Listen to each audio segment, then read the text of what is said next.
It's funny you say that. When some of these bloggers come in and they're these beautiful people and they'll order all this food. Yeah. And they'll take pictures, take one or two bites, and then when they bring back the food to the kitchen to throw it out to servers, and I'll look at the plates. I'm like, did they not like it? What's going on? Why didn't they eat their food? And they're like, no, they were just taking pictures. They're bloggers. So I guess that's a new way of accepting that, because that would drive me crazy. People eat with their eyes now, less calories. Seeing the food go back, and you just can't help but to worry. But then in reality, it's someone that weighs 90 pounds soaking wet. Right. You know, my philosophy, if I'm going to go out and feature a restaurant and like really try and do something on them, then, which in the past we haven't really done a whole lot of effort. Like usually it's just we go out to eat, we take a picture, and we're good. Now we're going to start doing a lot more blogs. So we're doing a lot more in-depth stuff at restaurants. I just go multiple times and, have dinner, have lunch, whatever. Yeah. I can't imagine. A buddy of mine writes for a 55 plus like retiree magazine, and I went with him to one of the restaurants, and he orders like 10 different items on the menu and just samples a little bit of everything. I'm like, I can't do that. I'm not gonna. I don't want to waste the food. I don't want to send it back, because I know the chef in the back or the owner is going to be like, what the hell is going on? Oh, that's kind of you, though. That's sweet. So we go back. We learn to embrace it. Yeah. Now, do you get a lot of, because I was just having a conversation with a popular restaurant in Syracuse, but do you get a lot of Instagrammers or like food bloggers or people hitting you up to come in and do a feature or collaborate on something?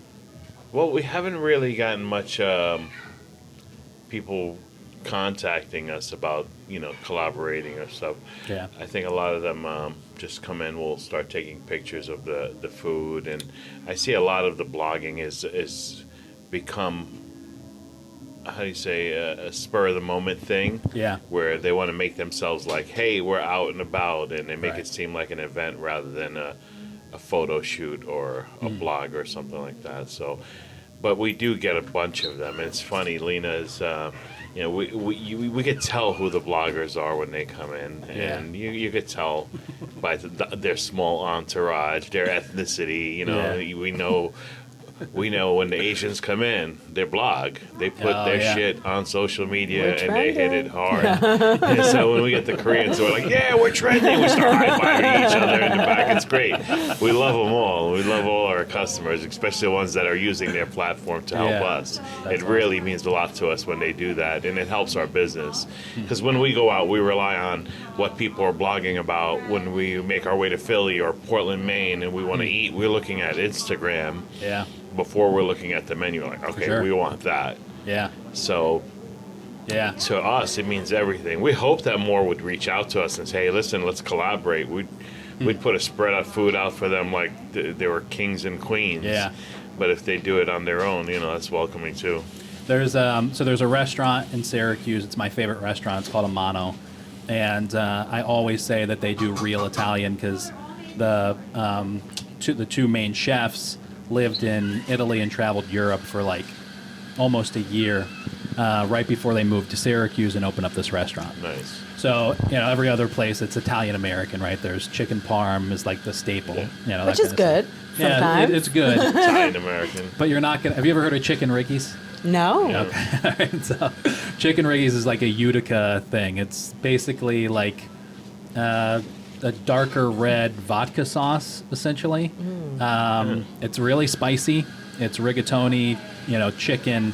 Some places put black olives in it. Some places put banana peppers, cherry. Just everybody has their different version of it. But it's like the quintessential New York State, upstate New York Italian-American dish. And the owner said you will never find it on his menu, ever, ever, ever. And he's, so he's real Italian is what I call him. Nice. But I went in there once for dinner. He knew, who I was from Eat Local. I'd never been in there before. I'd never met him, but I didn't make a reservation. So my wife and I just went for dinner. And he saw us. He came out. He said hi. As we were leaving, he walked back out of the kitchen, walked up to me, shook my hand, said, if you ever come into my fucking restaurant without a reservation again, I'm going to kill you. Oh, nice. But now whenever we go, we make a reservation. But the hospitality, he'll send out 5 different things that we didn't order. because he Aw. knows we're going to post about him. Yeah, yeah. It's the only restaurant in Syracuse that does that, though. And so that's why I'm asking that question, because I was a real popular vegan restaurant in Syracuse just started getting DMs from tiny Instagram accounts saying, we'd love to collab. And the mindset from restaurant owners in upstate is they're just wanting free food. I'm not going to get anything out of this. They just want free food. And so I'm really curious, as you get into bigger cities, owners, obviously, like you said, know, hey, this is good press. Like, we can get something out of it. So what we get a lot of customers that order off the Instagram. Oh, wow. So they'll literally say, we want this, Yeah. this, and they'll just okay. point to that's cool. whatever they've seen on Instagram, whether it's our Instagram or someone else's Instagram, Yeah. which is kind of cool. So I could see and understand why for they would sure. like to collab. Yeah. But then what you're saying is their mindset as a business owner. I get it. Yeah. I totally get it. And there is a great deal of people that are freeloaders and sure. will do this. We have people that we have an order gratuity system on 4 guests or more. Yeah. We have to. Right. It's times has changed, and it just needs to be for the protection of our staff. You Yeah. know, they need to earn, and it's very abusive sometimes in this industry. Mm-hmm. So we had this one customer, and I'll never forget this. We had a kitchen fire, so we had to stop service at around 7 o'clock on a Friday. It was devastating, but it happens. You can't lose sleep over it. The table of 4 had their dinner, had their desserts, and they were just about ready to pay when I announced, okay, kitchen's closed. So the guy went up to the server and said, hey, since, the kitchen had to close early, can you take off the auto gratuity? And it was a party of 6 or 8. It was a right? party of 6. Oh my God. So the server, without telling me, because if she told me, I would have screamed so loud that guy would have rattled his cages. I don't take that shit. Yeah. I don't take freeloading. I don't take freeloading, and I don't take bad reviews. Yeah. It's not because I'm perfect or my staff is perfect, but bullshit is bullshit, and Right. I'm not gonna stand up to. I bully bullies. Yeah. So she went and took off the order gratuity, Oh my and he God. left a $1 tip. A $1 tip. So there's people out there that do that, but can't lose sleep over it. There's people that will say, hey, can I get a free beer for waiting for my food? And we don't give anything for free. Yeah. I'll reach out to bloggers and such, Yeah. and I'll say, hey, listen, why don't you come in and let's collaborate. I won't offer them anything. I'll say, what would you like? How would you like to work this out? If they say, oh, just get, cover the food, okay, no problem. Usually I'll give them a gift card and say, here's a gift card. Here's $50 worth of food, spend on it. But then there's other bloggers that have a huge following that will call up and say, hey, me and 4 guests are coming in. Yeah. And I'll say, okay, you got a $50 credit, and their bill would be $150. And there's one that will be like, oh, Kamal said it's covered. Yeah, it's It's a catch-22. Yeah, it really They have to is. be really considerate, because the cost Yeah. to operate a business is for sure. It's Yeah. through the roof. Like Especially now. Yeah. Till today, this past year, we had a 7% increase in living costs. Cost of living went up by 7% inflation. 7%. Do you think we went up 7% on our pricing? Okay, so A 7% increase in Yeah. inflation and cost of living. For us to give that back, to absorb that, not necessarily absorb that, but to pass the buck along, yeah. we'd have to go up at least 12% to justify 7%. Did you raise prices at all this last year? We haven't raised our prices. Wow. That we've added items that were priced according to Yeah. today's struggle. But there's items that are just not Yeah. justifiable, especially for a breakfast joint. Yeah. How much are you gonna be able to charge for a Western Yeah. omelet? Although we're making our bread from scratch, and we got a baker that we have to give him a fair, livable wage where Right. he's earning money and not living paycheck to paycheck. Yeah. So, Especially for that job. yeah. Yeah. Yeah, I know a lot of our listeners are owners. And a lot of them I see on like a weekly basis. Don't give in. So I'm thinking, as you're saying this, I'm thinking of these questions that I want like an owner back in Syracuse to hear your answer. Yeah, absolutely. We're in it together. Yeah. You know, Restaurants in Syracuse most of them have raised their prices exponentially over the last year. And there was one owner, this is 2 years ago, but I've told this story a few times on the podcast.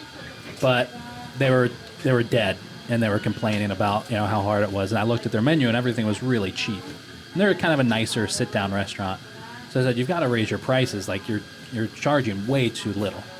And like 2 weeks later, my wife and I went in there for dinner. And right as we sit down, we're about to pick up the menu and order or look at the menu. He comes out and he goes, "Hey, I took your advice.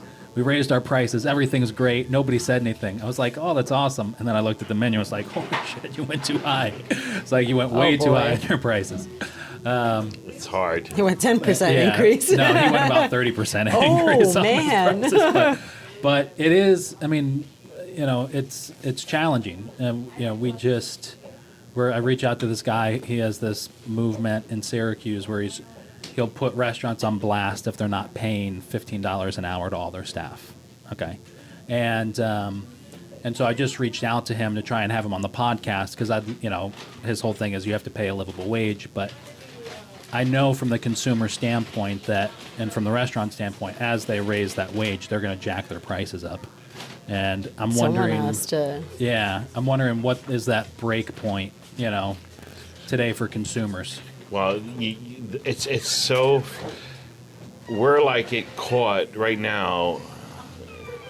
I'm not just speaking on behalf of my company or what we're experiencing.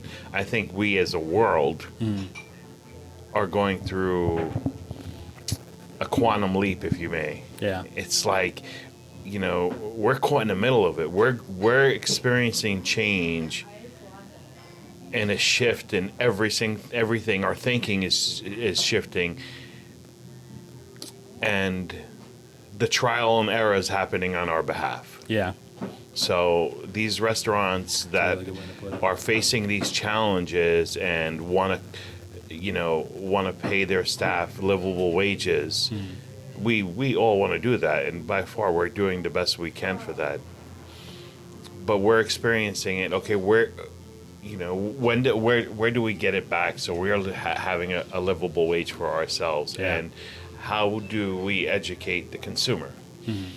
We started by charging a credit card processing fee, which you've seen more and more places do. But we were one of the first. We were the first in Beacon to do that. First, too. And I had my staff. I give my staff the free will to challenge decisions we make, and they were concerned about that, but we needed to do that. Yeah. And in the beginning, it was hard because people were not used to it. But as they became more accustomed to it, it goes away. But there is that trial period of abuse, and that trial period where you're going to go down in numbers. And if it's not a community thing, where when I say community, I'm saying restaurants in general, or retailers, or people, mom and pop shops that are paying part-time employees or full-time employees that depend on us. If we don't join hands and think collectively to do these things, we'll never succeed. I can't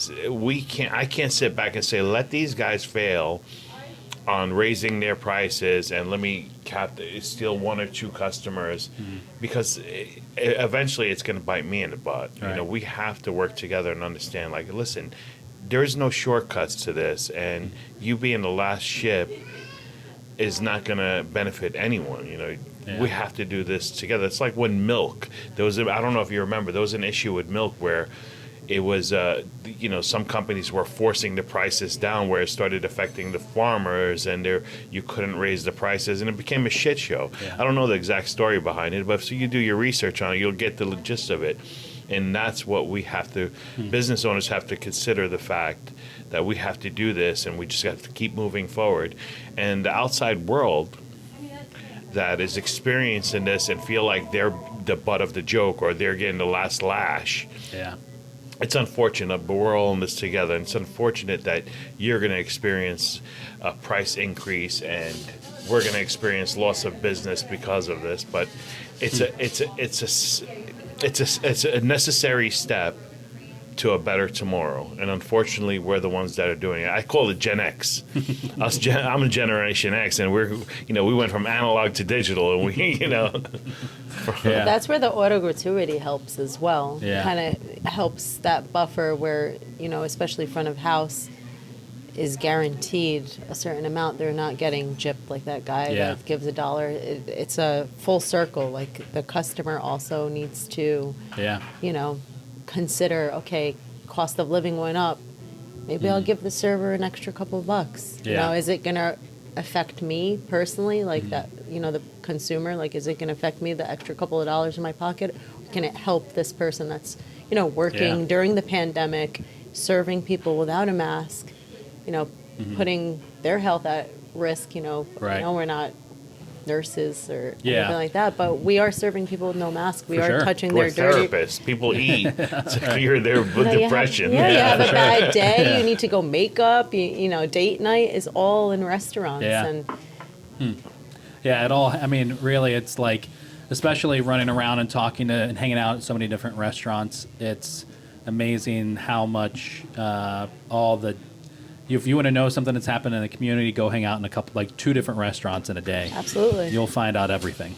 It's and I mean, it was really bad 2 years ago. It's starting to get that way again with, safety and people, all that kind of stuff and the staff. But, I mean, just in, tipping, I'd say from the pandemic, my wife and I, when we go out to dinner, what we would usually leave as a gratuity has gone up 10%. Just because we know, listen, it's a pain in the ass to be in this industry right now. A good friend of mine, his name's Bud, back in Syracuse. He has a business called Restaurant QB, and essentially he's I don't know. You ever hear like Dining Alliance back in the day? Yeah, it's like a buying group. Yeah. So Bud was like the person who got Dining Alliance in the Northeast. And so when they got bought out, he left and started his own thing a couple years later. And so now that's what he does, Restaurant QB. So, if you have linens or Coke or credit, whatever, he has somebody that'll save you money on it. oh, nice. He's got a guy. Yeah, exactly. Got a That's guy. essentially what it is. I've got a friend who's in this industry, and he'll get, does Smart. this. It's like a buying group. Yeah, we've Yeah. worked on doing something like that. We have people that reach out to us that Oh, that's cool. want to open a restaurant, and I still do it to help, but eventually consulting is going to be when I get out of the kitchen, and we'll set them up with the accountant, the attorney, A to Z, draw up a lease for them, and just coach them through the steps, work on a menu. So Yeah. But Bud saw the shock and claws thing that, it's like a national, a bunch of friends got together a couple Christmases ago, each brought $100, went to a diner, paid their bill, and then gave the I balance. saw that. I see it on TikTok. Oh, that's It looks awesome. great. So he started it, and he did one or two in this December, and then I was like, let's do this every month. And so we've done two now. We had one with 16 people, and then we just had one with, I think, 14 people. And What is it that? so we call it the Exactly. Breakfast Club of Okay. Syracuse, and basically we've got, I think we've got 350 people that like join the Facebook group or email list. Cool. And once a month, we pick a new place to go have breakfast. We tell everybody about it, try and get as many of them to join us. And then everybody brings a $100 bill. We pay for our breakfast collectively and then give the balance to the wait servers. staff. Oh, that's Yeah. awesome. And to the whole server staff. Nice. And we just did one last Saturday. We had, I think we had 14 people there.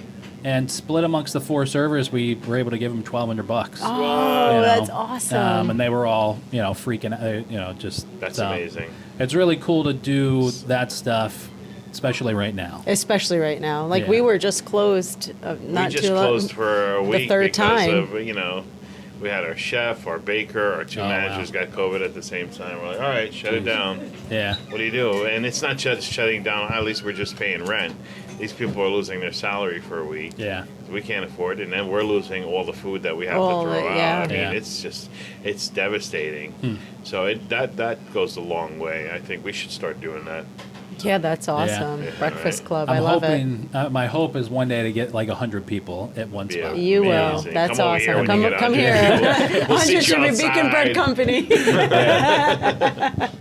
That'd be like life changing money to a certain extent for Absolutely. somebody. It's Get a just couple grand. even if it's not a life, what it changes, the life changing experience is the act of kindness Yes. itself, Yeah.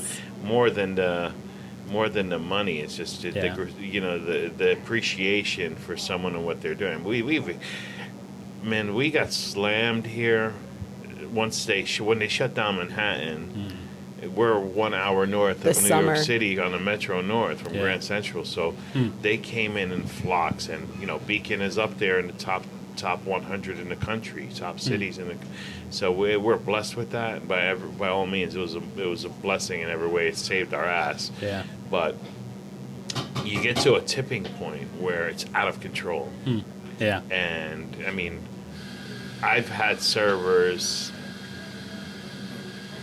run to the back crying hysterical, if not from the customers, from just the pressure of performing, having a mask, getting somebody that doesn't want to put on a mask that's calling them a sheep or and that's fine, you're entitled to your opinion, but when you're in public, Right. or you come into our place, just respect it or don't come in. Just don't give us a hard time about our beliefs. You know? Yeah, for sure. Just let us deal with it. We're dealing with a lot of shit, and there's people that are angry. There's people that have a problem at home, and they're going to take it out on the next best thing, and that's your Right. server. You know what I mean? And so when you do things like that, even it's like, we don't have a group of people. Lena and I go out to eat. It's not your typical 20%. We make it our business to go above and beyond, even if it's 25%. That just acknowledgement of an extra 5% or whatever, it just means everything. Or a thank you or a review. The reviews mean everything. Oh, for sure. Knowing the server's name is important to us. We want to know their name. That way, we can put a review in the owners. I check every single review I get, good, bad, and ugly. And unfortunately, they don't put the names of the servers, but I wish they did. Especially the good ones. We had a customer. Should I say this weekend? Yeah. This weekend that came in and was like a really challenging customer. Was Dare I say Karen? Sorry, Karen. She left well. She came in and she just challenged our servers. They would come to the back and they'd be like, "Oof, how do I handle this?" But they did, and by the end of their meal, when they got up to leave and pay the check, they were like, "You guys are all so nice." She felt bad. You guys are all so nice here. Yeah. And that meant the world to them. They were like, bet. "Oh, mission accomplished." Like she, Karen turned into Cindy or whatever. Hope your wife isn't Karen. No, Sorry, no, Karen. she's not. My wife's name is Rebecca, so luckily that wasn't the name that they gave everybody. Right? How'd they get the name Karen? I don't know. I'm so sorry, but guess what? I think all Karens are the sweetest people because now they have they have a challenge to They have go to against that They name. have to contact canceled culture and say Yeah. cancel the Yeah. Karen Like, no, name. we're actually the nicest people. You know what? It just dawned on me. I think the Karen came from an old Dane Cook bit. Really? It did. It came. I'm assuming that's where it came from because back in like 2006, 2007, when Dane Cook was really big, he was selling out every arena in the country. He had this bit about your group, like women, your group of friends, and Karen is always the. Poor Karen. And he's like, everybody has a Karen. It's always Karen. I'm assuming that's where the modern day term Yes, probably. Karen came from. I think it should have been Barbara because no one names their kid Barbara Barb. anymore. Yeah, there's not Who many names their Barbs kid anymore. Barbara? Karen is still a common name. Right. Oh, we have a butcher named Barbara in town. Sorry, Barb. She's very sweet, though. That's awesome. Well, hey, listen, thank you both for taking time. Thank you. Thank man. It was nice you. having you here. Yeah, You got a thanks for coming to visit trip us. down. We appreciate Come it. back with your breakfast club. Yeah, We have the best servers Right. in town.